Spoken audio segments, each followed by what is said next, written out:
हम लोग पीपीएम का रिवीजन कर रहे हैं, अच्छे से सुनिए। जिनके पास नोट्स नहीं है डिस्क्रिप्शन में लिंक दे देंगे। फेस तो नहीं कट रहा है ना?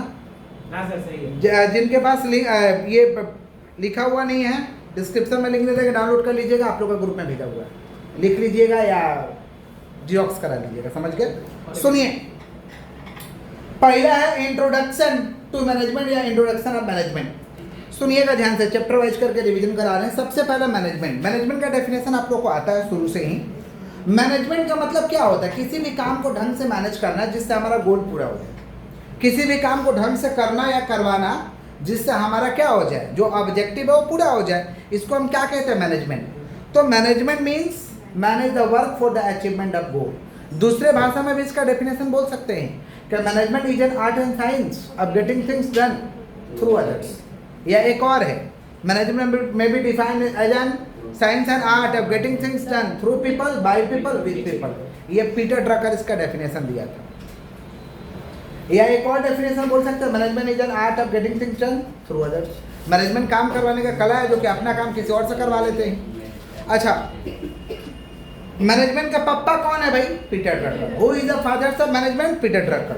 मैनेजमेंट का फीचर्स है या कैरेक्टरिस्टिक्स है, एक ही चीज होता है। तो फीचर्स किसी भी चीज का अगर मैनेजमेंट में लिखना है तो 3 तो पॉइंट लगाओगे ना तो मोटा मोटी कॉमन है, याद आता है। Pervasive, continuous, goal oriented. Pervasive, continuous, goal oriented. तो मैनेजमेंट इज कौन सा oriented? Goal oriented. Management is कौन सा oriented? Because management is done for the achievement of goal. Goal को अचीव करने के लिए क्या किया जाता है? Management. Management is a continuous function. Continuous function का मतलब क्या होता है? It is ongoing process. Ongoing process. समझ पा रहे हैं क्या बोल रहे हैं? अच्छा, management is pervasive, it is applicable every level of management, all the types of organisation. इसको हम कहते हैं परवेसिव। 3 फीचर्स तो ऐसे ही हो गए। अच्छा, उसके बाद management is dynamic. Management is dynamic माने gives information time to time. Given information, indication time to time. Time to time indication देगा, ऐसे करो, इस तरीके से करो। तो इसलिए मैनेजमेंट को क्या कहते हैं? डायनामिक कहते हैं। Management is a multi dimensional. एक चीज़ का मैनेजमेंट नहीं करते हैं, बहुत सारी चीज़ों का मैनेजमेंट करते हैं। Management of work, management of people, management of operation. तो फीचर्स है मैनेजमेंट इजी है। Management is a goal oriented, continuous function, pervasive function, dynamic, multi dimensional. Management is a group activity. Management is कौन सा activity भाई? Group activity. तो ऐसा features है। पॉट्सकर को दिया था लुथर गुलिक ने। पॉट्सकर को दिया था लुथर गुलिक। लुथर गुलिक के हिसाब से मैनेजमेंट का 7 फंक्शन होता है। पी फॉर प्लानिंग, दे दीजिए पानी का बोतल था, इधर रख दीजिए। P for planning, O for organizing, D for directing, S for staffing, CO for coordination, R for reporting, B for budgeting. Planning का डेफिनेशन लिख दीजिएगा। Planning means thinking in advance, what to do, how to do, when to do, for whom to do. इसको क्या कहते हैं? Planning कहते हैं। Organising means arrange the work in proper way and putting authority responsibility relationship. उसमें authority responsibility को डाल दो, इसको हम क्या कहते हैं? ऑर्गेनाइजिंग। प्रॉपर वे में काम को अरेंज कर देना। फिर है directing. Directing means issuing instruction, guiding, motivating, leading to the people. Directing का मतलब इंस्ट्रक्शन इशू करना, गाइड करना, लोगों को लीड करना, इसको क्या कहते हैं? डायरेक्टिंग। फिर है रिपोर्टिंग, फिर आपका staffing. Staffing means choosing the right person for the right job. Choosing the right person for the सही व्यक्तियों का चुनाव करना सही काम के लिए। It is done through the recruitment and selection process. Recruitment और सिलेक्शन प्रोसेस से लोगों को ले आते हैं। अच्छा, फिर आपका सीओ माने coordination. Coordination is the essence of management. Essence of management that is integration and cooperation of work. Work का इंटीग्रेशन होना चाहिए, कोऑपरेशन होना, सब चीज का तालमेल होना चाहिए। इसको क्या कहते हैं? कोऑर्डिनेशन। आर फॉर रिपोर्टिंग, कितना काम हुआ नहीं हुआ रिपोर्ट करो। Report to the senior, report to the upper level, top level. अब budgeting means estimation. Budgeting means estimation regarding expenditure and income. Income से संबंधित, खर्च से संबंधित एक अनुमान लगा, इसको क्या कहते हैं? बजटिंग। तो पॉट्स का गिवन में लुथर गुलिक पूरा लिख देना, थोड़ा एक्सप्लेन कर देना। बाबू सोना मत बनना एग्जाम में, समझ रहे? थोड़ा एक्सप्लेन करना। चलिए आगे बढ़ते हैं। नेक्स्ट है लेवल्स ऑफ मैनेजमेंट। हर चीज़ का 3 गो लेवल है, तो वैसे ही मैनेजमेंट का 3 गो लेवल है। Top level, middle level, lower level. आपके स्कूल में भी 3 लेवल का एम्प्लॉय था, top level, middle level, lower level. School में 3 लेवल का एम्प्लॉय में कौन था?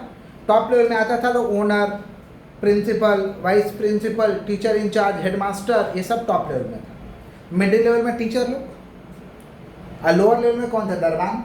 अब कमज़ोर पढ़ने लिखने वाला लड़का को दरबान से दोस्ती होता था, उसके लिए दरबानी टीचर था। थोड़ा और बढ़िया स्टूडेंट है तो टीचर से उसका दोस्ती हो जाता था। और टॉप लेवल का विद्यार्थी है तो डायरेक्ट जान पहचान करता था हेडमास्टर से। समझ रहे हैं क्या बोल रहे हैं? तो कितना लेवल है भाई? 3। कौन कौन? Top level, middle level, lower level. Top level लोगों का काम है, टॉप लेवल का दूसरा नाम है एडमिनिस्ट्रेटिव लेवल। टॉप लेवल का दूसरा नाम एडमिनिस्ट्रेटिव लेवल। टॉप लेवल के लोगों का कुछ ना कुछ काम तो होगा। काम है planning, organising, policy making. Planning, organising, policy making, ठीक है। मिडिल लेवल का लोगों का काम क्या है भाई? स्टाफिंग करना। और लोअर लेवल का लोगों का काम होता है directing and controlling. Middle level का दूसरा नाम है एग्जीक्यूटिव लेवल, और लोअर लेवल का दूसरा नाम है directing level, operating level, supervisory level. इसको कौन सा लेवल कहते हैं? Lower level. तो आराम से लिखिएगा, अगर आ जाएगा लेवल सब मैनेजमेंट। कंपनी में भी 3 तरीके के लोग रहेंगे। टॉप लेवल में कौन आएगा? Owner, manager, director, CEO, CFO, ये सब टॉप लेवल। मिडिल लेवल में purchase manager, sales manager, production manager, finance manager, ये लोग कौन सा लेवल में आएगा? Middle level. लोअर लेवल में कौन आएगा? Foreman, supervisor, clerk, foreman, supervisor. तो थोड़ा हिसाब से लिखिएगा, आएगा तो समझ पा रहे हैं। अगर लेवल से मैनेजमेंट आएगा, फीचर्स भी आएगा तो अटैच करके लिखेंगे। फीचर्स मतलब क्या? डेफिनेशन तोड़ दीजिए, फीचर्स बाहर आ जाएगा। डेफिनेशन को तोड़ दीजिए, फीचर्स बाहर आ जाएगा। समझ पा रहे हैं क्या बोल रहे हैं? किसी का विशेषता क्या है? जो चीज़ है वही तो उसका विशेषता है। और विशेषता क्या होता है? समझ रहे हैं क्या बोल रहे हैं कि नहीं समझ रहे? अब स्टूडेंट का विशेषता क्या है? स्टूडेंट जो समान है वही उसका विशेषता है। स्टूडेंट ऐसा प्राणी है, समझ पा रहे हैं, जिसका मेन काम है पढ़ाई, उसी को करने में लापरवाही करता है। और कुछ एक्सेप्शन विद्यार्थी है जो भाई बढ़िया से करता है मेन काम को, लेकिन मैक्सिमम लोग यही दासा है। पढ़ते समय उसको भूख लगता है, पढ़ते समय टॉयलेट लगता है, पढ़ते समय उसको नींद लगता है। समझ रहे हैं? ऐसे विद्यार्थी, इसका ये सब फीचर्स है। तो डेफिनेशन भी वही है, फीचर को तो ऐसे फीचर्स लिखना क्या दिक्कत है? लेवल से मैनेजमेंट का फीचर्स आएगा तो क्या लिखोगे कि लेवल से मैनेजमेंट में भी है 3 types, top level, middle level, lower level. फिर टॉप लेवल इंक्लूड, फिर middle level include, lower level include, role of top level, role of middle level. हाँ, उसी को ब्रेक कर दो। फीचर्स क्या होता है? जो डेफिनेशन वगैरह है, जो पैराग्राफ टाइप, उसको ब्रेक कर दो, हो गया फीचर्स। लाइन वाइज कर दो उसको। समझ पा रहे हैं? फीचर्स तो यही होता है, और क्या? समझ पा रहे हैं क्या बोल रहे हैं? फिर लोअर लेवल को एक्सप्लेन करो। तो लेवल से मैनेजमेंट कितना? 3, टॉप, मिडिल, लोअर। टॉप में कौन आएगा? Board of director, CEO, CFO, owner. और मिडिल में purchase manager, sales manager, production manager, finance manager. Lower level में कौन आएगा? Foreman, supervisor, clerk. Top level का काम है planning, organising, policy making. Middle level का काम है स्टाफिंग, और लोअर लेवल का काम है डायरेक्टिंग एंड कंट्रोल। चलिए आगे बढ़ते हैं। Next, objective of management. Management का 3 ऑब्जेक्टिव है, ऑर्गेनाइजेशनल ऑब्जेक्टिव, पर्सनल ऑब्जेक्टिव और सोशल ऑब्जेक्टिव। बापू जो सोना मत बन के आना, एक्सप्लेन करना। Explain. Organisational objective means first thing about the organisation, it's include survival, profit, growth. Survival means to earn profit, to recover the expense, to earn profit, to recover the expense. First step is survival, first step is, second step is profit. Profit is the ultimate objective of the business. Profit is the ultimate objective of the, समझ रहे हैं? growth means increase turnover, increase labor turnover ratio, increase branches, increase organization, that is called growth, that is called, समझ रहे हैं क्या बोल रहे हैं? तो ऑर्गेनाइजेशनल ऑब्जेक्टिव में लिखना, तो organisational objective means think about organisation, it's include survival, profit, growth. Survival means to earn minimum profit, to recover the expense. First step is survival. Profit is the ultimate objective of the business. Profit is the growth means increase turnover. समझ पा रहे हैं? Increase the labor turnover, increase branches, develop the organization. इसको कहते growth. Growth कैसे कहिएगा किसी को? समझे? तो बाबू सोना जाके बन के मत लिखना, नहीं तो वीडियो प्ले करके आराम से थोड़ा समय निकाल के जितना बोले हैं सुन करके लिख लेना। समझ रहे? बाबू सोना बन के एग्जाम में मत जाना, नहीं तो बाबू सोना वाला मार्क्स मिलेगा। Personal objective. पर्सनल ऑब्जेक्टिव का मतलब क्या होता है? Think about your employ. Employ के बारे में सोचो। एम्प्लॉय के बारे में पहला peer recognition, that is self respect. कोई काम आपके पास करने आया है तो आपका नौकर नहीं है, सेल्फ रेस्पेक्ट, उसको इज्जत दीजिए। रेस्पेक्ट मिलना जरूरी है, समझ पा रहे हैं? गुड वर्किंग कंडीशन, ऐसा जगह काम मत दे दीजिए कि उसको हेल्थ इशू हो जाए, समझ रहे हैं, या शरीर में कोई प्रॉब्लम आ जाए या वो जख्मी हो जाए, ऐसा आपको नहीं दे रहे हैं। Good working condition, good working to provide timely wages and salary. Wages and salary जो भी तय किए समय से दे दीजिए। ये एम्प्लॉय के प्रति आपका जिम्मेवारी बनता है, इसको कहते हैं personal objective. Personal objective means think about employ, think about provide good working condition, समझ पा रहे? टू प्रोवाइड पीयर रिकॉग्निशन, समझ रहे हैं? Pay wages and salary on time, pay wages and salary on, समझ रहे हैं? और social objective means think about society, think about to provide best quality product at a reasonable price, to provide best quality product at a बढ़िया quality का product दो, उचित दाम में दो। समझ पा रहे हैं क्या बोल रहे हैं? Employment opportunity, given employment opportunity, लोगों को रोजगार का अवसर दो, समझ? रिफंड फैसिलिटी, कोई सामान रिफंड लेके आया तो रिफंड ले लो। इसको कौन सा ऑब्जेक्टिव कहते हैं? Social objective. समझे? तो वीडियो थोड़ा सुना चला करके और रोक करके लिख लीजिएगा। वीडियो आधे घंटे में अपलोड कर देंगे, क्लास खत्म होगा अपलोड कर दिया जाएगा। समझ गए क्या बोले? हाँ, वो बात अलग है कि हम थंबनेल नहीं लगा रहे हैं समय के अभाव के कारण, तो आप ऐसे देख लीजिएगा। चलिए आगे बढ़ते हैं। नेक्स्ट, लेवल्स ऑफ मैनेजमेंट हो गया है और ऑब्जेक्टिव हो गया। Different approaches of management, management का डिफरेंट अप्रोच है, डिफरेंट थॉट्स है। पहला थॉट्स जो है classical approach, it is the oldest method, it is the oldest approach of management. सबसे पुराना मोहनजोदड़ो हड़प्पा वाला जो सभ्यता है, उस समय वाला जो मैनेजमेंट है उसको हम कहते हैं क्लासिकल अप्रोच। पुराना वाला अप्रोच को कहते हैं क्लासिकल अप्रोच, समझ पा रहे? It is the oldest approach of management. इसमें दो ही वो कंसेप्ट था, प्रोडक्टिविटी अप्रोच था और एक मैनेजमेंट प्रोसेस अप्रोच था।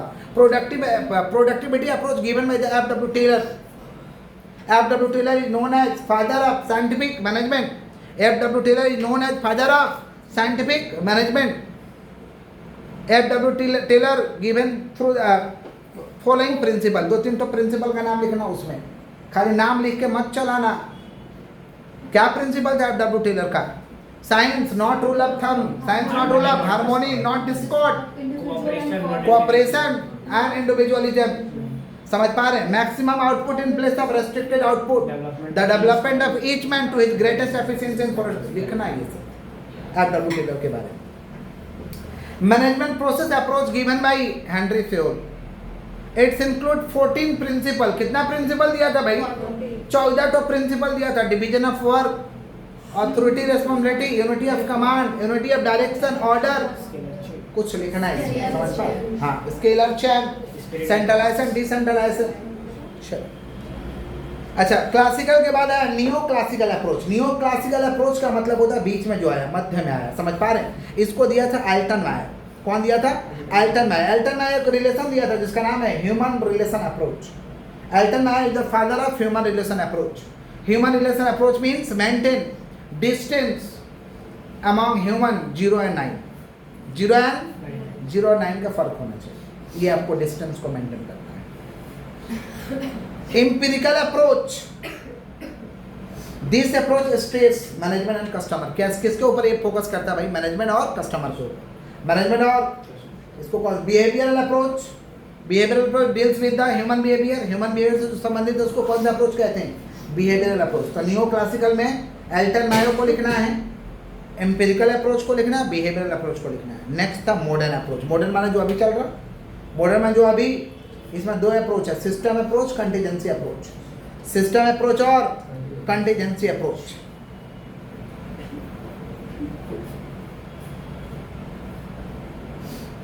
सिस्टम अप्रोच का मतलब होता है कि आपके ऑर्गेनाइजेशन को एनालिसिस करेंगे कि आप लोग कैसे डिसीजन मेकिंग करते हैं, किस तरीके का डिसीजन लेते हैं, कैसे आपका एफिशिएंसी बढ़ेगा, इसको हम कहते हैं सिस्टम अप्रोच। और कॉन्टीजेंसी अप्रोच का मतलब होता है किसी भी कंडीशन को अटेम्प्ट करना, एडजस्ट करने के लिए चेष्टा करना, उसको एडजस्ट कर दे। कोई भी प्रॉब्लम तो आएगा ना, तो उसको अटेम्प्ट करेंगे कि सही हो जाए, इसको कहते हैं कंटीजेंसी अप्रोच। एल्टन मायो का जो थ्योरी है उसको हॉथर्न एक्सपेरिमेंट कहते हैं।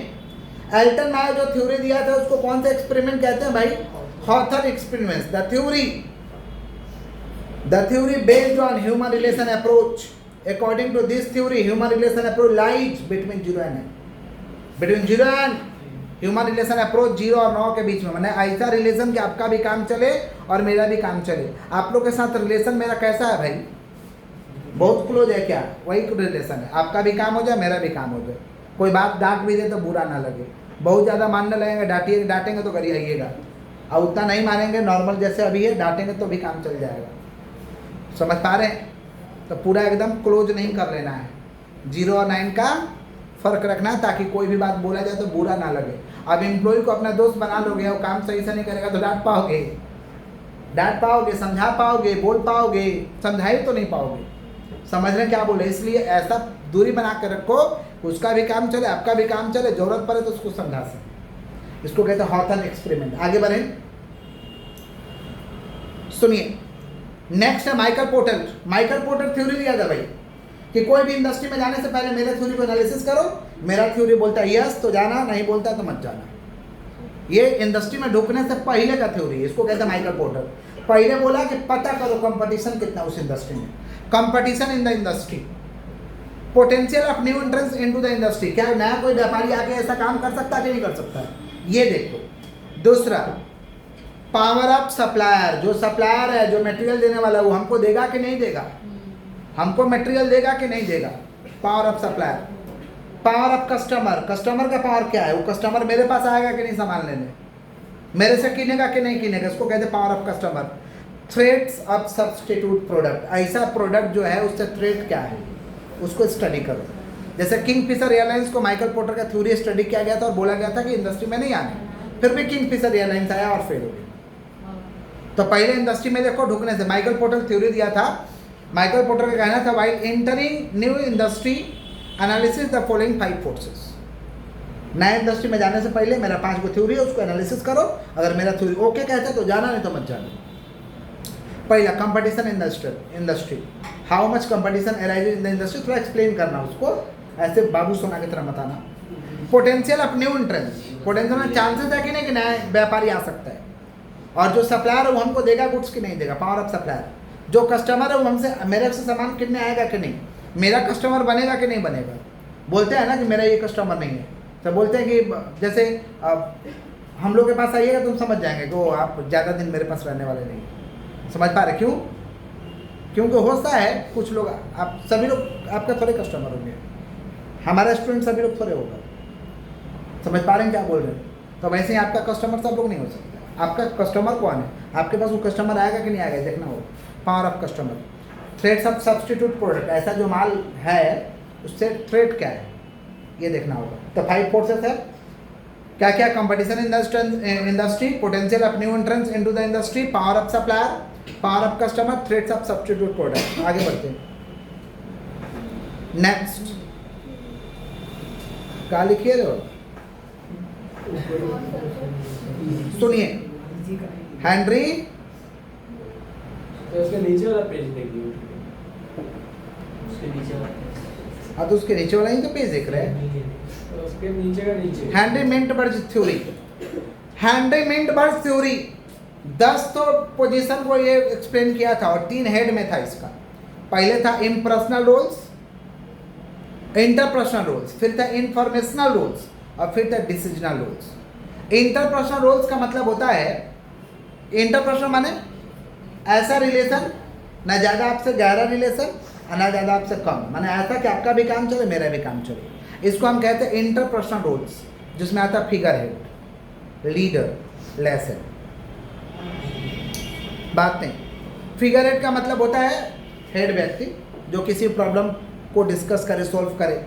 लीडर माने जो आपको लीड करेगा।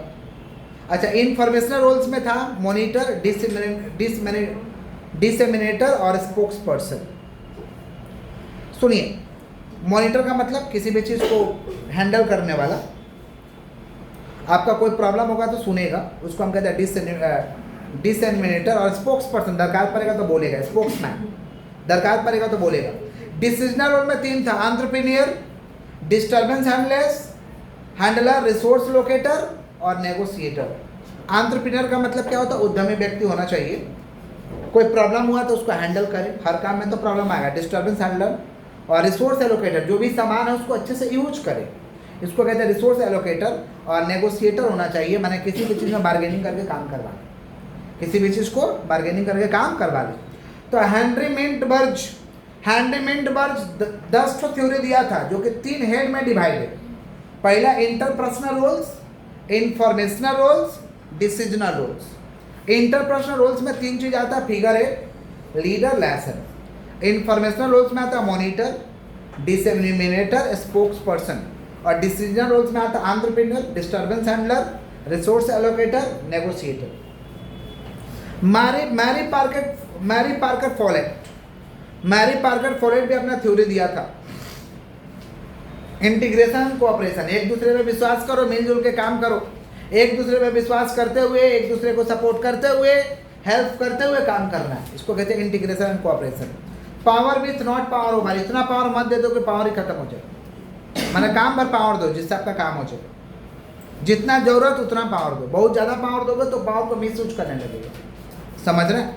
तो power with not power over, ये मैरी पार्कर फॉलेट अपना थ्योरी दिया था।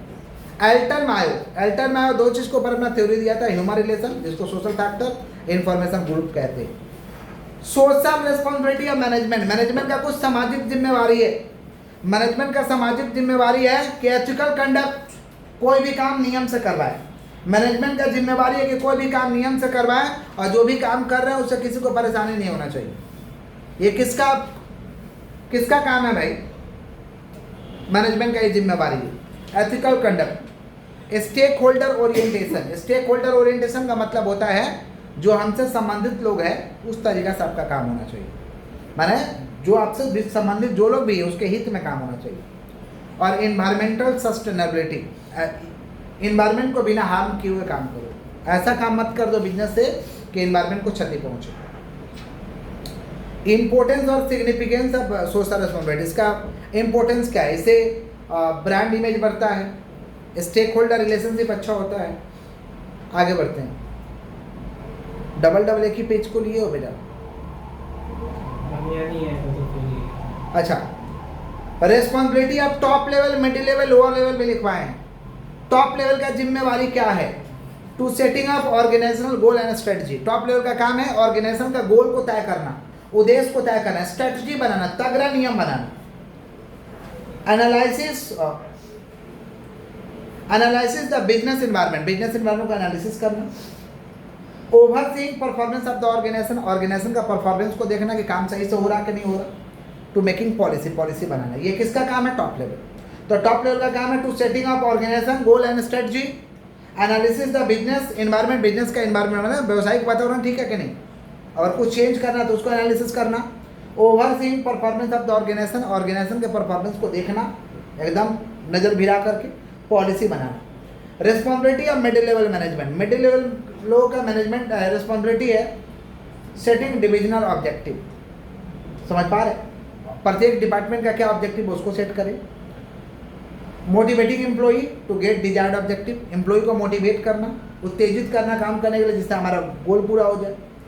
Maintaining the performance of the team and individual, अपने टीम का परफॉर्मेंस सही होना चाहिए, इंडिविजुअल का परफॉर्मेंस सही होना चाहिए, मेंटेन करना, ये किसका काम है? Middle level. Responsibility of lower level, directing overseeing the work of employee, काम डायरेक्टिंग करेगा लोग और काम देखेगा लोग रह के काम सही से हो रहा कि नहीं हो रहा, ओवरसीइंग करेगा। Assigning task and responsibility, task और रिस्पॉन्सिबिलिटी दे देगा, लोगों को जिम्मेवारी दे देगा। Providing guidance and support to employee को दरकार पड़ेगा तो गाइडेंस देगा, सपोर्ट करेगा एम्प्लॉई को। और इनकरेजिंग इनिशिएट ऑफ एम्प्लॉई अगर कोई अच्छा चीज़ किया तो उसको माने अगर कुछ पूछ रहा है प्रेरणा वाला चीज़ तो उसको प्रेरणा दिया जाएगा। तो रिस्पॉन्सिबिलिटी ऑफ टॉप लेवल का रिस्पॉन्सिबिलिटी है कि to setting up organisational goal and strategy, analysis the business environment, overseeing the performance, to making policy. Middle level का काम है setting divisional objective, motivating employee, maintaining the performance of team and individual. Lower level का responsibility है directing overseeing the work of employee, assigning task and responsibility, providing guidance and support to employee, encouraging initiative of employee. Next chapter 1 finish हुआ। Next chapter planning. Planning means thinking in advance, what to do, how to do, when to do, for whom to do. Planning माने आगे से ही सोच लेना क्या करना है, कब करना है, कैसे करना है, समझ। दूसरा भाषा में कह सकते हैं planning is the bridge gap, planning is the bridge gap. We are standing today and where we want to reach. आज हम इस जगह पे खड़े हैं, भविष्य में हम दूसरी जगह पे जाना चाहते हैं, उसके लिए हम प्लानिंग करेंगे। चलिए आगे बढ़ते हैं। Features of planning. प्लानिंग का हमें फीचर समझना है, तो features of planning is a goal oriented. Planning किया जाता है गोल को पूरा करने के लिए, उद्देश्य के पूर्ति हेतु प्लानिंग को किया जाता है। तो features of planning, planning is a goal oriented. Planning is primary function. ये कौन सा फंक्शन है भाई? फर्स्ट फंक्शन, जिसको प्राइमरी फंक्शन कहते हैं। तो planning is a goal oriented, goal को पूरा करने के लिए प्लानिंग करते हैं। प्लानिंग इज अ कौन सा फंक्शन? Primary function. तो ये प्राथमिक फंक्शन है, फर्स्ट फंक्शन है। Planning is a continuous function, ये लगातार होना चाहिए, ऐसा नहीं कि सो गए। अब फीचर्स तो कहीं भी लिखिएगा तो आराम से कंटिन्यूअस, परवेसिव सब रखना है, गोल ओरिएंटेड रखना है। प्लानिंग इज परवेसिव, परवेसिव माने it is applicable everywhere, it is applicable. Planning is planning is क्या लिखिए, planning is intellectual activity, international नहीं होगा। इंटेलेक्चुअल एक्टिविटी माने इंटेलेक्चुअल, गड़बड़ हो गया। प्लानिंग इज इंटेलेक्चुअल, इंटेलेक्चुअल का स्पेलिंग मिस्टेक हो गया है, सुनिए। तो प्लानिंग इज कौन सा एक्टिविटी? इंटेलेक्चुअल। इंटेलेक्चुअल में ब्रेन लगता है, ब्रेन, समझ पा रहे? अंडू पंडू लोग प्लानिंग नहीं करेंगे। और planning is forward looking, future की तरफ देखते हैं। तो फीचर्स आराम से लिख दिया। Planning is first function of management, planning is continuous function, planning is pervasive, planning is, समझ पा रहे हैं क्या बोल रहे हैं? Intellectual activity, planning is forward looking, continuous function, लिख दीजिए। Principles, sorry, purpose objective of planning. Planning क्यों किया जाता है? प्लानिंग किया जाता है makes easier to achieve goal, planning provides future contingency, facilitate optimum utilisation of resources, control करना, इसलिए प्लानिंग का ऑब्जेक्टिव है। अगर ऑब्जेक्टिव नहीं याद हो तो फीचर्स को पंच करके लिखोगे तब भी हो जाएगा, ठीक है। आगे बढ़ते हैं। प्लानिंग दो तरीका का, सिंगल यूज प्लानिंग है, standing use planning. Single use माने ओनली वन टाइम यूज। इसमें दो ही चीज आता है, बजट और प्रोग्राम। बजट और programme. Budget means future plan of money, future plan of money and resources. जो आप प्लानिंग किए फ्यूचर का, मनी का और संसाधन का, उसको हम क्या कहते हैं? बजट कहते हैं। सुनिए, तो प्लानिंग दो तरीका का, सिंगल यूज और स्टैंडिंग यूज। सिंगल यूज माने वन टाइम यूज, जिसमें आता है बजट और प्रोग्राम। बजट का मतलब होता है budget means future plan of money and resources, और प्रोग्राम का मतलब होता है details layout of work, details layout of work in which including policy procedure सब इंक्लूड रहेगा, इसको कहते हैं प्रोसीजर। और स्टैंडिंग यूज को एलिमेंट्स ऑफ प्लानिंग कहते हैं। स्टैंडिंग यूज माने बार बार यूज होगा, इसको एलिमेंट्स ऑफ प्लानिंग कहते हैं। इसके तहत आता है OSPP, MRPP, ऐसे ही था ना, objective, strategy, policy, procedure, rule, method, budget, programme. Method छोड़ दिए, objective, strategy, policy, procedure, rule, method, budget, programme. Objective, policy, objective, strategy, policy, procedure, rule, method, budget, programme. Objective का मतलब होता है ultimate goal of the organisation, ultimate goal of the organisation, उसको क्या कहते हैं? Objective. Strategy means plan of action. Objective का मतलब आपका उद्देश्य क्या है, स्ट्रेटजी माने ऐसा प्लान ऑफ एक्शन तय करना जिससे हमारा बिजनेस का गोल पूरा हो जाए इन कम्पिटिटिव इन्वायरमेंट। तो strategy means plan of action to achieve organisational goal in competitive environment, माने ऐसा व्यू रचना करना जिससे हमारा हुक बाई क्रूक कैसे भी गोल हमारा अचीव हो, इसको कहते हैं strategy. Policy means general response in a routine problem, काम करोगे प्रॉब्लम आएगा तो आपका जनरल रिस्पॉन्स क्या होगा, इसको कहते हैं पॉलिसी। तो policy means general response in a routine problem. Procedure means sequence of work, काम के सीक्वेंस को क्या कहते हैं हम लोग? Procedure. Procedure means sequence of work, work के सीक्वेंस को क्या कहते हैं? Procedure. Rule means what to do and what not to do, क्या आप कर सकते हो और क्या नहीं कर सकते, ये कौन बताता है? रूल। ये काम आप कर सकते हो और ये काम आप नहीं कर सकते, ये कौन बताता है? Rule. Budget, budget means using future plan of money and resources. Program माने details layout of work, details layout of, इसको प्रोग्राम कहते हैं। मेथड का मतलब होता है लेबर इंटेंसिव से काम करिएगा कि कैपिटल इंटेंसिव से काम करिएगा, लेबर को खटवा के काम करिएगा कि टेक्नोलॉजी लगा के काम करिएगा। तो एलिमेंट्स ऑफ प्लानिंग में आता है objective, strategy, policy, procedure, rule, method, budget, programme. आगे बढ़ते हैं। Types of planning.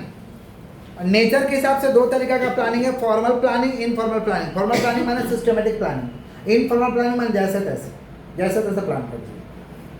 अच्छा, ड्यूरेशन के हिसाब से दो तरीके का प्लानिंग है, short term planning, long term planning. Short term planning is made for short term period, long term planning is made for long term period.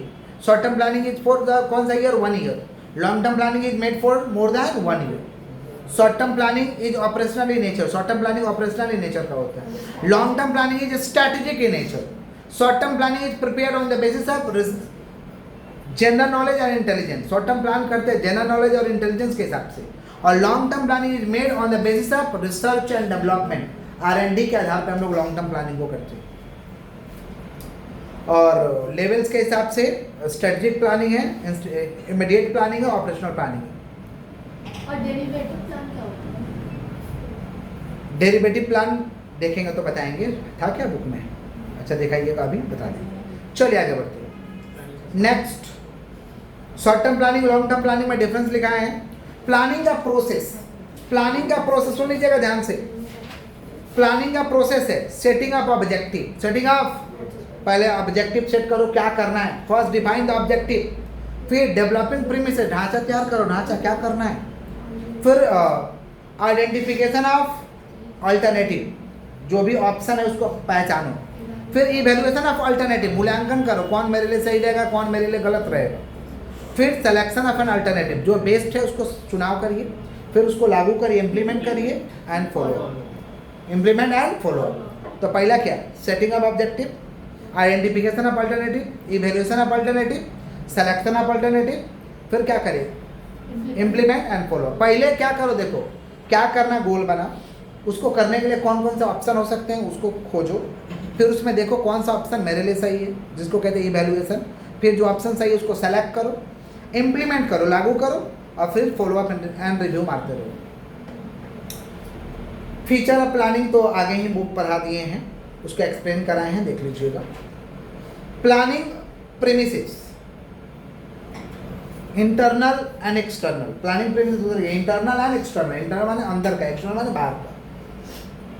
Tangible intangible, कुछ दिखाई दे रहा और कुछ नहीं दिखाई दे रहा, उसको कहते हैं टेंजिबल इंटेंजिबल।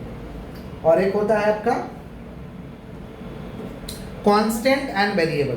कांस्टेंट माने स्थिर, वेरिएबल माने परिवर्तनशील। Constant and variable elements of planning तो आगे ही हो गया है। एनवायरनमेंट के दो एलिमेंट्स है, internal environment, external environment. Internal environment refers to objective, mission, vision, rules, समझ पा रहे, प्रोसीजर, मेथड, ये सब, मैन, मनी, मशीन, मटेरियल। सुनिएगा ध्यान से। इंटरनल एनवायरनमेंट माने आपके ऑर्गेनाइजेशन के अंदर क्या है, आपके ऑर्गेनाइजेशन के अंदर के वातावरण को इंटरनल एनवायरनमेंट कहते हैं।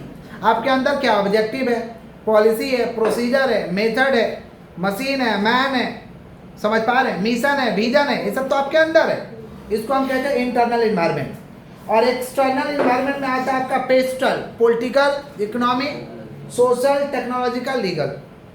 Political environment, economic environment, social environment, technological environment, legal environment. Political environment refers to political peace in the country, शांति है कि नहीं वो देखो। Attitude of the government, government का एटीट्यूड देखो। डबल इंजन गवर्नमेंट और single engine government, double engine का सरकार है कि सिंगल इंजन का सरकार है, ये देखिए।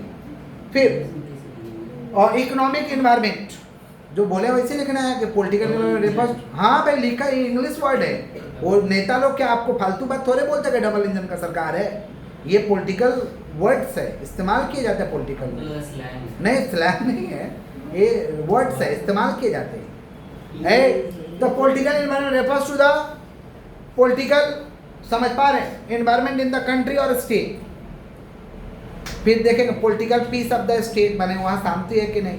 Attitude of the government, double engine government और सिंगल इंजन गवर्नमेंट, ये देखना होगा, लिखना है इस तरह। चलिए आगे बढ़ते हैं। Economic environment refers to economic condition of the, समझ पा रहे हैं, place where conducting the business, जहाँ बिजनेस करने जा रहे हो वहाँ का इकोनॉमिक एनवायरनमेंट देख लो। Social environment means social trend, social value, इसको कहते हैं social environment. Technological environment means new way of doing things, नए तरीका क्या हो सकता है काम को करने का, इसको कहते हैं technological environment. Legal environment means to abide all the law of the government, सारे गवर्नमेंट का जो भी नियम है उसको मानिए, इसको हम कहते हैं legal environment. Next, span of management. Span of management का मतलब होता है एक व्यक्ति कितने जन को कंट्रोल कर सकता है इसको हम कहते हैं span of management. Span of management, span of management का कुछ डिटर्मिनेंट्स है। कैपेसिटी ऑफ सुपीरियर, ये डिपेंड करता है आपके कैपेसिटी पे कि आप कितने लोगों को कंट्रोल कर पाइएगा। Capacity of superior, nature of work के नेचर के हिसाब से आपका कैपेसिटी तय होगा। कैपेसिटी ऑफ सबऑर्डिनेट्स, निचले स्तर के लोग कैसे हैं? निचले स्तर के लोग समझदार है और बात को मानते हैं, ओबीडियंट है, तो एक व्यक्ति बहुत लोगों को मैनेज कर सकता है। और निचले स्तर का समझदार ही नहीं है तो बहुत लोग लगेंगे। तो कैपेसिटी ऑफ सबऑर्डिनेट, टाइम कितना चाहिए, कौन कौन सुपरविजन में है, प्लानिंग इसके लिए क्या है, ये सब डिटर्मिनेंट्स है स्पैन ऑफ मैनेजमेंट के। नेक्स्ट चैप्टर पेज 18, पेज 15 में है। पेज 18 क्या है? Chapter 3 organisation. अच्छा लाइन वाइज, Organizing. ठीक है बेटा। सुनिए ऑर्गेनाइजिंग, अच्छे सुनिए। ऑर्गेनाइजिंग का मतलब होता है साधारण भाषा में arranging the work in proper वे, सही ढंग से काम को अरेंज करना, इसको कहते हैं ऑर्गेनाइजिंग। ऑर्गेनाइजिंग का डेफिनेशन लिखा है, ऑर्गेनाइजिंग मतलब किसी भी काम को सही ढंग से चालू करवा दो, व्यवस्थित करवा दो, सिस्टम में काम को चालू करवा दो, इसको हम कहते हैं ऑर्गेनाइजिंग। सुनते नहीं किसका कौन ऑर्गेनाइज किया, तो ये ऑर्गेनाइज किया, तो देखते हैं कि सिस्टम में किया कि नहीं किया। तो organising is the process of identifying and grouping the activity of to be perform and establishing the authority responsibility relationship them. Organisation का मतलब होता है काम को पहचानो, एक ग्रुप में एक काम को डाल दो ताकि काम सही से परफॉर्म हो, और जो भी काम हो रहा है उसमें किसका क्या जिम्मेवारी है और किसका क्या पावर है ये बांट दो, इसको कहते हैं ऑर्गेनाइजिंग। समझ पा रहे? साधारण भाषा में कहते हैं organising means arrange the work in proper way and putting the authority responsibility among them, उसमें अथॉरिटी रिस्पॉन्सिबिलिटी को डाल दो। A need for functional organisation, सुनिएगा ध्यान से। फंक्शनल ऑर्गेनाइजेशन का मतलब होता है division of whole enterprise according to major function. Enterprise को पूरा बांट दो फंक्शन के हिसाब से, काम के हिसाब से ऑर्गेनाइजेशन को बांटोगे, इसको कहते हैं functional organisation. Need for organisation, organisation का क्या जरूरत हुआ, क्या जरूरत पड़ा ऑर्गेनाइजेशन का। एफिशिएंट एडमिनिस्ट्रेशन, प्रशासन सही हो, सही ढंग से काम हो, इसलिए जरूरत पड़ा। एड्स, मदद कर सके। और मेंटेन ट्रांसपेरेंसी, सब लोग सब चीज़ समझ सके, इसको कहते हैं मेंटेन ट्रांसपेरेंसी। स्पेशलाइजेशन और विशिष्ट तरीके से काम हो, काम सिंपल हो, सिंप्लिसिटी हो, इसलिए ऑर्गेनाइजेशन का जरूरी है। तो नीड फॉर ऑर्गेनाइजेशन, क्यों ऑर्गेनाइजेशन जरूरी है? एफिशिएंट एडमिनिस्ट्रेशन के लिए, सही से काम चले। एड्स, उसमें मदद किया जा सके। मेंटेन ट्रांसपेरेंसी, ट्रांसपेरेंसी मेंटेन हो, माने सब कुछ पारदर्शी हो। काम स्पेशलाइजेशन हो, माने काम में कोई गड़बड़ी ना हो, स्पेशलाइजेशन तरीके से काम हो, काम सिंप्लिसिटी तरीके से हो, तो इसलिए ऑर्गेनाइजेशन का जरूरत है। प्रिंसिपल ऑफ ऑर्गेनाइजेशन, ऑर्गेनाइजेशन का कुछ प्रिंसिपल है कि पहले यूनिटी ऑफ ऑब्जेक्टिव, सबका ऑब्जेक्टिव सेम होना चाहिए, सबका ऑब्जेक्टिव सेम होना चाहिए उस ऑर्गेनाइजेशन में जितने लोग काम कर रहे हैं। स्पेशलाइजेशन, सभी लोग विशिष्ट होने चाहिए उस काम के। स्केलर प्रिंसिपल, माने सिस्टम को लोग फॉलो करें, किससे ऑर्डर लेना है, किसको रिपोर्ट करना है, सिस्टम लोग फॉलो करें, कोई किसी को समझेगा ही नहीं तो कैसे काम होगा, समझना तो पड़ेगा। तो स्केलर प्रिंसिपल फॉलो। रेस्पॉन्सिबिलिटी, लोग काम का जिम्मेवारी ले, काम को समझे। और यूनिटी ऑफ कमांड होना चाहिए, ऑर्डर गिवन में only one boss, order given में ओनली वन बॉस, इसको हम कहते हैं यूनिटी ऑफ कमांड। तो प्रिंसिपल ऑफ ऑर्गेनाइजेशन, ऑर्गेनाइजेशन का प्रिंसिपल क्या है? Unity of objective, specialisation, scalar principle, responsibility, unity of command. Organisational structure, सुनिएगा, organisational structure is a framework within which consisting managerial and non managerial, within which managerial and non managerial tasks are performed। Organisational structure एक तरीका का ढांचा है जिसमें managerial काम को भी करते हैं और नॉन मैनेजरियल काम को भी करते हैं। ऑर्गेनाइजेशन का 4 स्ट्रक्चर है: functional organisation, divisional organisation, line organisation, staff organisation. Functional organisation का मतलब होता है ऑर्गेनाइजेशन का हम डिवीजन करेंगे, डिवाइड करेंगे अकॉर्डिंग टू मेजर फंक्शन, काम के हिसाब से ऑर्गेनाइजेशन को बांटेंगे, इसको कहते हैं फंक्शनल ऑर्गेनाइजेशन।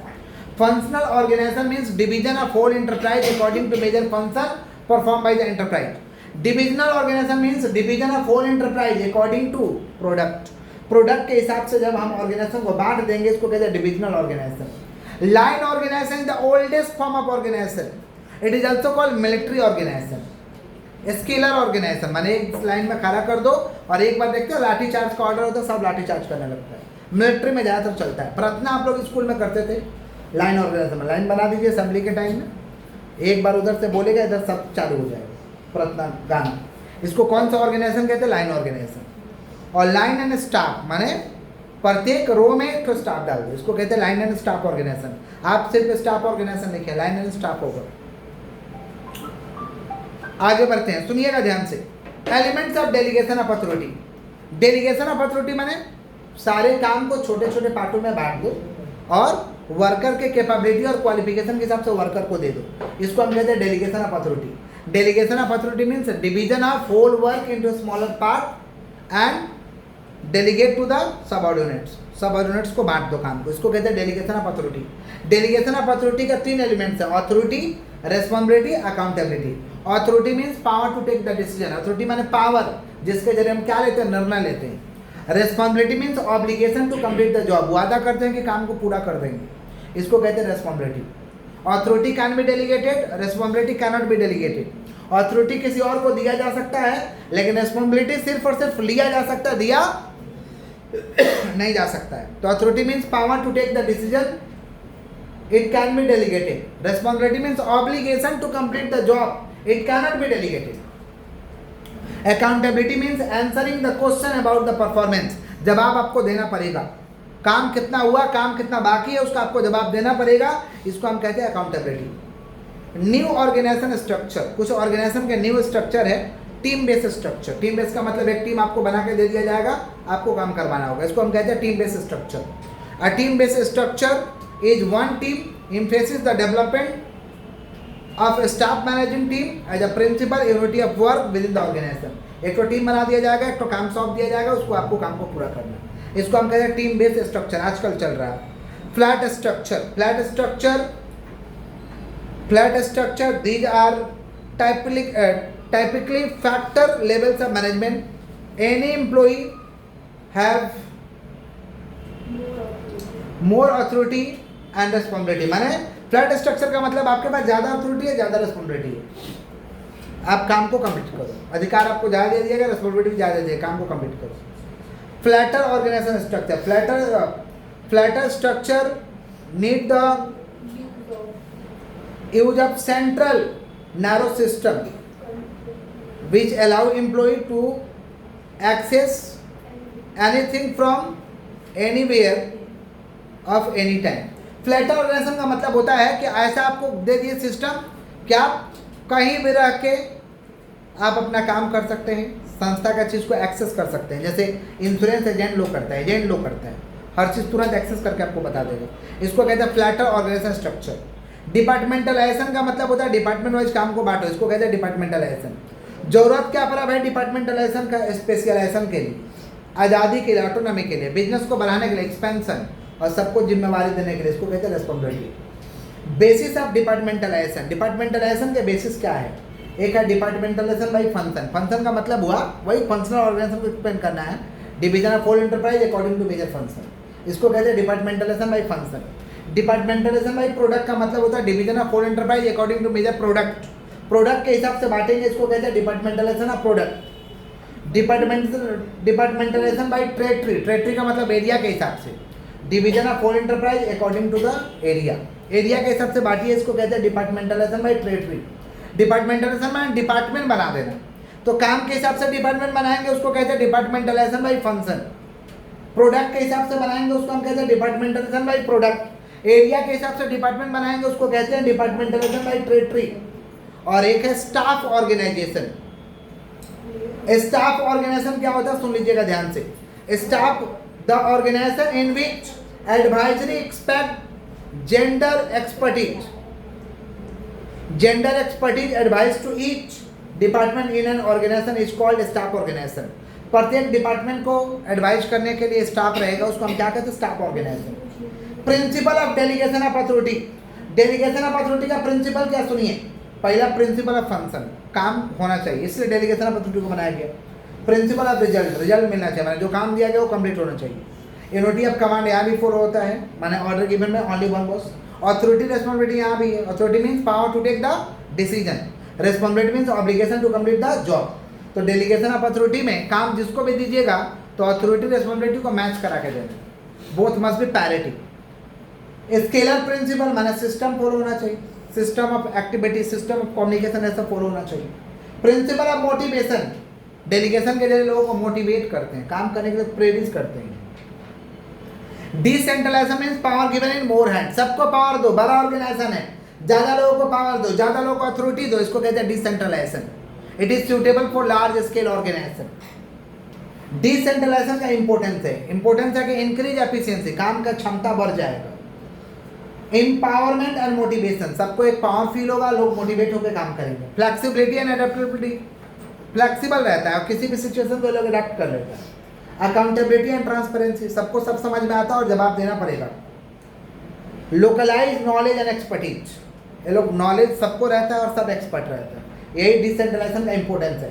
तो इंपॉर्टेंस है increase efficiency, empowerment and motivation, flexibility and adaptability, accountability and transparency, localise knowledge and expertise. Centralisation माने सबको पावर नहीं देना है, कुछ ही लोगों को पावर देना है, इसको कहते हैं centralisation. It is suitable for small scale organisation, छोटा ऑर्गेनाइजेशन क्या करेगा, सेंट्रलाइजेशन करेगा।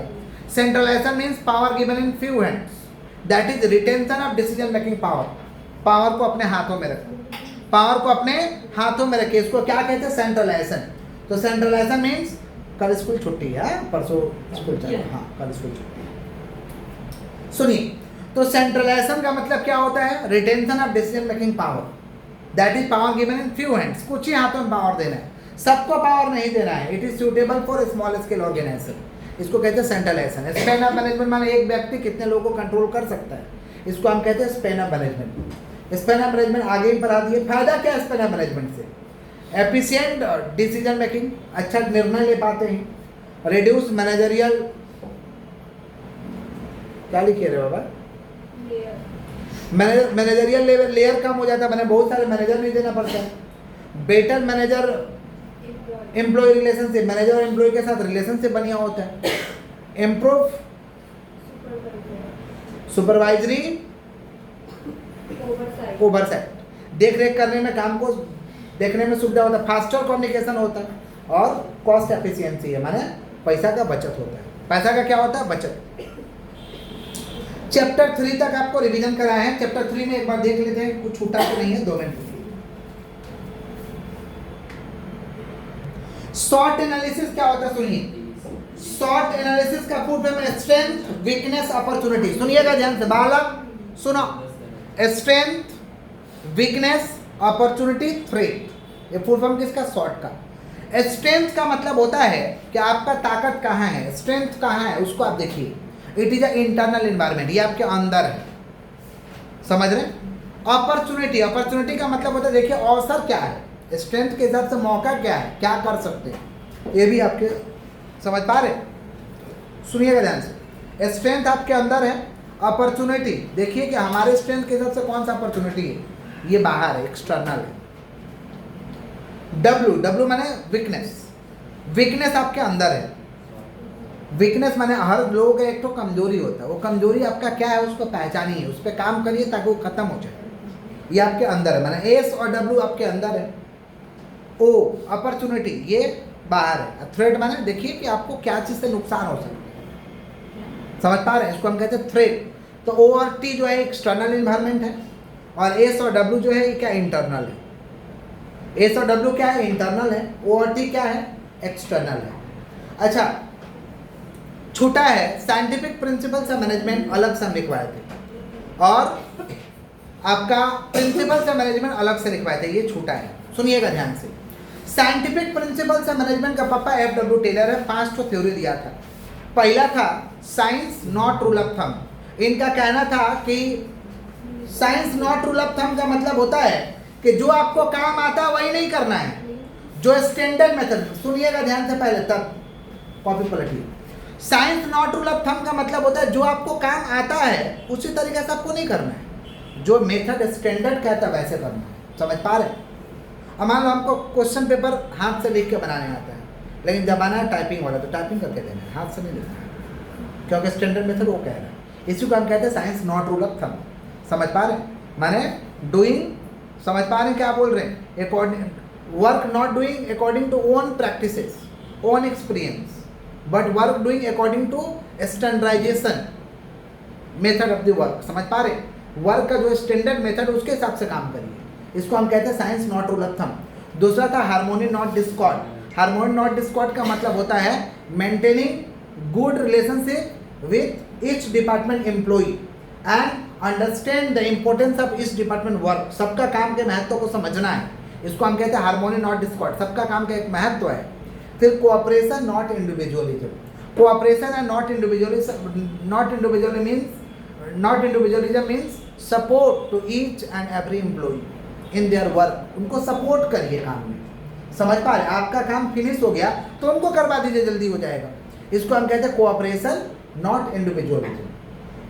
माने सबको सपोर्ट करते हुए काम करना है। सपोर्ट नहीं करिएगा तो आपका भी काम डिले होगा, उसका भी काम डिले होगा। हो सकता है आप अपने फील्ड में बेस्ट है, वो भी अपने फील्ड में बेस्ट है, लेकिन दोनों एक दूसरे का सपोर्ट कर देगा तो काम जल्दी होगा, क्विक होगा, समझ पा रहे? इसको कहते हैं कोऑपरेशन नॉट इंडिविजुअलिज्म। फिर maximum output in place of restricted output. It means do the maximum work, do the work इन बाउंड्रीलेस होकर काम करिए, समझ पा रहे? Do the work above the target, target से ज़्यादा काम करके दीजिए आप। इसको हम कहते हैं maximum output in place of restricted output. मतलब कोई 10 रुपये का काम आपको दे तो आप उसको 100 रुपये का वैल्यू जनरेट करके दो, ताकि वो आपके महत्व को समझ सके, समझ पा रहे? और last the development of each man to his greatest efficiency and prosperity. प्रत्येक व्यक्ति को इतना डेवलप करो कि अपना बेस्ट वाला परफॉर्मेंस दे, बेस्ट तरीके से काम करके दिखाए। इसको हम क्या कहते हैं भाई? The development of each man to his greatest efficiency and prosperity. F.W. Taylor कुछ मेथड दिया था जिसमें टाइम मेथड था। टाइम मेथड बताता है कि काम को करने में कितना घंटा का समय लगेगा। It is measured through the stop watch. Motion study का मतलब होता है कि कितना इसका बॉडी का रफ्तार है, कितना तेजी से काम को करता है। इसको हम कौन सा स्टडी कहते हैं? Motion study. मेथड स्टडी, कौन से मेथड से काम करता है, लेबर इंटेंसिव कि कैपिटल इंटेंसिव, इसको हम कहते हैं मेथड स्टडी। तो F.W. टेलर का ये सब क्या था? मेथड था। आगे बढ़ते हैं, सुनिएगा ध्यान से। हेनरी फ्योल अपना 14 प्रिंसिपल्स दिया था, प्रिंसिपल्स ऑफ मैनेजमेंट। अच्छा, प्रिंसिपल्स ऑफ मैनेजमेंट का फीचर्स आएगा ना, प्रिंसिपल्स ऑफ मैनेजमेंट का फीचर्स आएगा तो इजीली आप लिख सकते हैं। जनरल गाइडलाइंस, मेनली बिहेवियरल, एक जनरल गाइडलाइंस है, एक मेन हम लोगों से संबंधित है, मेनली बिहेवियरल। समझ पा रहे हैं क्या बोल रहे हैं? यूजफुल इंसाइट्स इनटू रियलिटी, समझ पा रहे हैं? रियल में क्या होना चाहिए ये बताता है, समझ पा रहे हैं क्या बोल रहे हैं? फ्लैक्सिबिलिटी है, फ्लैक्सिबल है, अपने सिचुएशन के हिसाब से आप एडजस्ट कर सकते हैं, फ्लैक्सिबिलिटी है। तो ये सब फीचर्स है प्रिंसिपल्स ऑफ मैनेजमेंट का। General guidelines, flexibility, useful insights into reality, contingency, mainly behavioural, ठीक है? ये फीचर्स है, किसका फीचर्स है? प्रिंसिपल्स ऑफ मैनेजमेंट का। Henry Fayol principles of management का टोटल कौन प्रिंसिपल दिया था? 14। पहला था डिवीजन ऑफ वर्क, काम को विभाजन कर दो, जिसको जो काम आता है उसको दे दो। Division of work means divided the whole work into a smaller part and delegate to the worker according to the capability and qualification. इसको हम कहते हैं डिवीजन ऑफ वर्क, काम का विभाजन कर दो। पहला था डिवीजन ऑफ वर्क। दूसरा था authority and responsibility. Authority means power to take the decision, responsibility means obligation to complete the job, both must be parity. Authority, responsibility, authority उसी को देना है जो रिस्पॉन्सिबिलिटी को समझता है, समझ पा रहे? दोनों जिसमें है उसी को दो ये सब जिम्मेवारी। ऐसा नहीं कि लापरवाह लोगों को दे दी अथॉरिटी, तो लापरवाही करेगा, काम नहीं करेगा सही से। ये मैच करा के आपको देना है। इसको कहते हैं authority and responsibility. Unity of command, unity of command means order given में ओनली वन बॉस, एक बॉस के द्वारा ऑर्डर होना चाहिए। Unity of direction, one unit, one plan, one goal, one direction. एक यूनिट में एक प्लान, एक ही डायरेक्शन में सब काम करे, एक ही गोल के पूर्ति के लिए सब काम करे, इसको हम कहते हैं unity of direction. Unity of direction. Discipline, discipline means general rules and regulation of the organisation. Rules regulation organisation को जो जनरल होता है उसको हम क्या कहते हैं? डिसिप्लिन। उसको क्या कहते हैं हम लोग? डिसिप्लिन। उसके बाद था हम लोग का ऑर्डर, जो बोला गया वो करो, जो जहाँ से बोला गया रखना वो रख दो, उसको कहते हैं ऑर्डर। क्या कहते हैं? Order. Equity means equal justice, equal treat each and every employ, इसको हम क्या कहते हैं? इक्विटी। समझ पा रहे? Centralisation and decentralisation. Centralisation means retention of decision making power और decentralisation means power given in more hands. Centralisation suitable for small scale organisation, decentralisation suitable for large scale organisation. उसके बाद आपका क्या था भाई, वो तो लास्ट था, प्रिंसिपल ऑफ इनिशिएटिव। एम्प्लॉय से कभी कभी प्रेरणा लो, पूछो कि ये काम करे कि ना करे, एक बार विचार विमर्श कर लो। समझ पा रहे, टेक इनिशिएटिव फ्रॉम एम्प्लॉय। सुनो, सुनना सबका है, करना अपना है, लेकिन हो सकता है कि एम्प्लॉय भी कभी कभी बढ़िया बात बताता है। तो principle of initiative, principle of initiative, principal of remuneration, उचित सैलरी दो और समय पर, जो तय की वो दे दो, ऐसा नहीं कि झूला झूला के पेमेंट। इसको हम कहते हैं प्रिंसिपल ऑफ रेमुनरेशन। समझ पा रहे, to pay fair wages and salary on time, इसको हम कहते हैं principle of remuneration. Scalar chain, scalar chain means follow the system of communication, line of authority, line of authority को फॉलो किया जाए। मान लीजिए आपको रिपोर्ट इनको करना तो इनको करेंगे, हम मनीष को जाकर रिपोर्टिंग नहीं करेंगे, समझ रहे। But in case of emergency you may follow gang plan. Gang plan माने कोई किसी को कुछ भी बोल सकता है इमरजेंसी में। Direct communication between superior to subordinate, ऐसे आप मुख्यमंत्री से बात नहीं कर सकते, का एक सिस्टम बना हुआ है। लेकिन कहीं इमरजेंसी आ गया तो मुख्यमंत्री ये नहीं बोलेंगे कि हम स्केलर चैन, या कोई मुख्यमंत्री हो तो ये वो नहीं कहेंगे कि हम स्केलर चैन को फॉलो करेंगे। वो तुरंत ग्राउंड पे पहुंचेंगे वहाँ और तुरंत जनता से बात करेंगे। वो नहीं देखेंगे किस तबका का एम्प्लॉई है या किस तबका के लोग हैं, समझे। देखे ना, रेल दुर्घटना हुआ था बहुत ज़्यादा वाला, तो असनवी वैभव एकदम पटरी पे जाकर बैठ के एकदम काम करवा के ही गए, एकदम 2 दिन बैठे रह गए वहीं पे, समझ रहे। तो इमरजेंसी में भाई वो सिस्टम नहीं चलेगा, लाइन ऑफ अथॉरिटी नहीं चलेगा, उसको कहते हैं गैंग प्लान। क्या कहते हैं, तो scalar chain means line of authority, follow line of authority. But in case of emergency gang plan, direct communication between superior to subordinate, इसको हम कहते हैं स्केलर चेन। उसके बाद क्या था भाई, stability of tenure of personnel. कर्मचारी को बार बार चेंज मत करो, एक कर्मचारी को कुछ दिन एक ही काम पे लगा रखो, इसको हम कहते हैं stability of tenure of personnel. फिर था हम लोग का subordination of individual interest to general interest. व्यक्तिगत हितों का त्याग करिए, जनरल इंटरेस्ट में मन लगाइए। कंपनी में गए तो अपने फायदे के बारे में मत सोचिए, कंपनी के फायदे के बारे में सोचिए, अपने बारे में मत सोचिए। किसके बारे में सोचिए, कंपनी के बारे में सोचिए, कंपनी का काम करिए। इसको हम कहते हैं subordination of individual interest to general interest. Esprit de corps, मिलजुल के काम करिए, यूनियन ऑफ स्ट्रेंथ जिसको कहते हैं। स्प्रेड द कॉप्स मैंने मिलजुल के काम करिए। पूरा 14 का 14 प्रिंसिपल हो चुका है। 3 चैप्टर रिवीजन करा दिए हैं, वीडियो जाके देखिएगा, पॉइंट आपको लिखा हुआ है, वीडियो को पॉज करके थोड़ा एक्सप्लेन कर लेना है। कल ही हमको चाहिए कि आप लोग कहाँ तक एक्सप्लेन किए हैं, और कल पढ़ा देंगे 2 चैप्टर और। ज़्यादा लंबा हो जाएगा तो आप लोग को हिम्मत नहीं होगा, ठीक है। तो 2 ड्यू, हाँ कल क्लास करा देंगे, ठीक है, इवनिंग में कराएंगे ताकि सब लोग आ पाएंगे, ठीक है। 4 बजे या 5 बजे मैसेज कर देंगे। कल पूजा पाठ सुबह है, समझ पा रहे हैं, शाम को कोई डिस्टर्बेंस वाला चीज़ है नहीं। तो चैप्टर 4 और चैप्टर 5 कल रिवीजन करा देंगे, लेकिन हमको कॉपी में कल आप इसको जाइए, PDF जो भेजा गया है, अगर नहीं है तो जीरोक्स करा लीजिए। पॉइंट जो बोले हैं उसको कॉपी में पढ़ते हुए तो लिख लीजिए ना, क्या कितना समय लगेगा, याद हो जाएगा। इतना थोड़ा सा मेहनत करिए आप लोग, समझ पा रहे हैं। लिखिएगा तो क्या होगा, याद भी हो जाएगा, समझ गए। तो इतना कर लेना है। That's for all today. 3 chapter पूरा कंप्लीट रिवीजन कराए हैं, कुछ भी नहीं छूटा है।